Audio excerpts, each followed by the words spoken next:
네, 자, 이 사건 취재한 기자와 함께 자세한 이야기 더 나눠보겠습니다. 자, 이준엽 기자 어서 오십시오. 안녕하세요. 네, 자, 일단 기사에 나오는 조경업체 구체적으로 어떤 일을 하는 곳입니까? 네, 공간 연출 전문을 표방하는 업체인데요. 단순히 조경뿐만 아니라 무대나 세트 그리고 외부 조형물을 연출합니다. 오징어 게임에 나오는 VIP들의 회합 장면에 참여했고요. 지상파 가요 대제전에서 유명 가수의 무대를 맡거나 서울시청 크리스마스 트리를 만들기도 했습니다. 이처럼 다방면에 진출하면서 지난 2020년에는 종합편성 채널 프로그램에서 연매출 10억 갑부로 소개되기도 했는데요. 공간의 아름다움을 불어넣는 일을 하지만 정작 본인의 땅은 불법을 넘나들며 지저분하게 관리하고 있어서 문제가 된 겁니다. 제보자 이야기 한번 들어보시겠습니다. 이런 쓰레기라든가 그다음에 이제 뭐 이게 농지고 농사의 이제 작물이라든가 이런 것들을 놔야 되는 건데 그렇지 않은 상태였기 때문에 이제 신고를 하게 되었던 거고.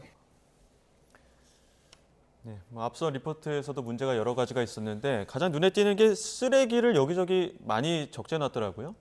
네, 매번 짓고 부수고 하는 무대 작업 그리고 이제 각종 장식물을 사용하는 조경 작업 특성상 쓰레기가 많이 나오는데요. 이런 쓰레기를 다 자신 소유 땅뿐만 아니라 옆에 있는 국유지에까지 잔뜩 버려두곤 한 겁니다.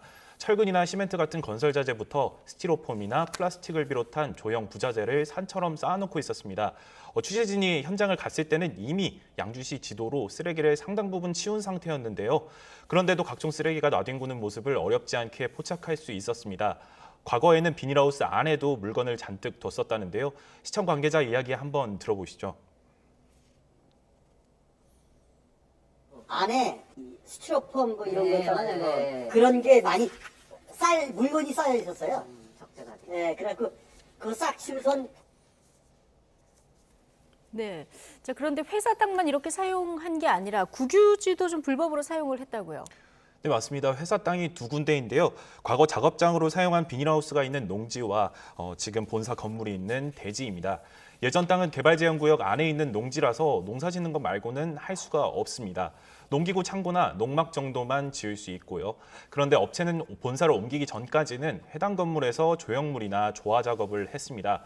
주변 주민들 말에 따르면 콘크리트 바닥에 사무실용으로 2층까지 만들어서 단순 화훼 비닐하우스와는 거리가 있었다고 합니다. 해마다 크리스마스철에는 동네 주민들을 아르바이트로 고용해 트리를 만들기도 했다는데요. 주민 이야기 한번 들어보시죠.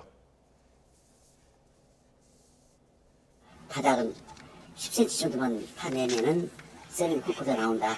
25톤 화물차로 몇 톤 좀 나올 정도로 양주시에서 계속 탄소 나와가지고 이 정도 깨끗해지고 있습니다.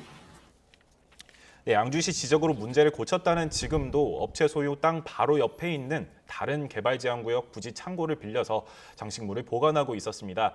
특히 앞서 말씀드린 회사 땅 두 곳 모두는 국유지를 침범한 것으로 확인됐습니다. 비닐하우스 작업장 쪽은 철도용지를 침범해 사용하고 있었고요.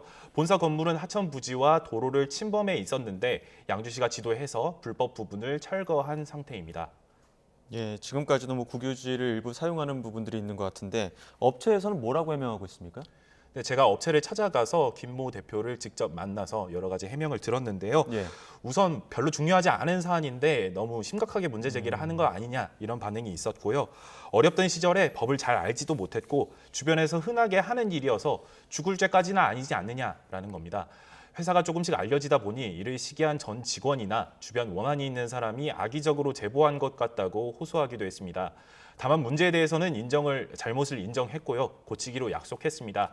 비닐하우스의 경우에 국유지를 침범하고 있는지 이번에 처음 알았다고 합니다. 그래서 확인한 뒤에 수정하겠다고 했고요. 옆 개발제한구역 창고에 공구와 장식물 등을 옮겨놓은 것도 다른 사람 땅이라 불법인지 미처 몰랐다고 해명했습니다. 지난 2018년에 옮긴 본사 건물은 주변의 도로와 하천 부지에 불법으로 점유하던 부분을 시청 지도를 받아서 앞서 말씀했듯이 모두 철거했고요. 쓰레기도 지난해 민원이 들어오고서부터 굴착기와 대형 25톤 트럭을 여러 대 동원해서 계속 치웠다고 합니다. 네, 자, 수정하겠다 이런 의지는 좀 다행인데요. 그동안 여러 가지 불법 행위에 대해서 처벌 가능성도 있습니까? 네, 처벌이 그렇게 강하지는 않습니다. 네. 우선 이런 일이 있으면 계도부터 네. 하도록 되어 있어서요. 지난해 민원이 접수가 됐고 개발 제한 구역 용도를 어긴 부분이나 쓰레기를 쌓아둔 부분에 대해서는 바로 잡도록 계속 양주시가 계도하고 있는데요.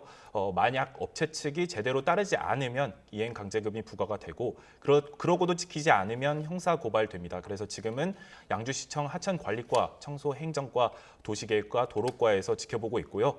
앞서 말씀드렸듯이 김 대표가 비닐하우스를 정리하는 모습을 일부 보였기 때문에 계도를 따르는 것으로 일단은 지자체에서도 보고 있습니다. 다만 비닐하우스가 철도용지를 침범한 데에 대해서는 바로 변상금이 부과됐는데요.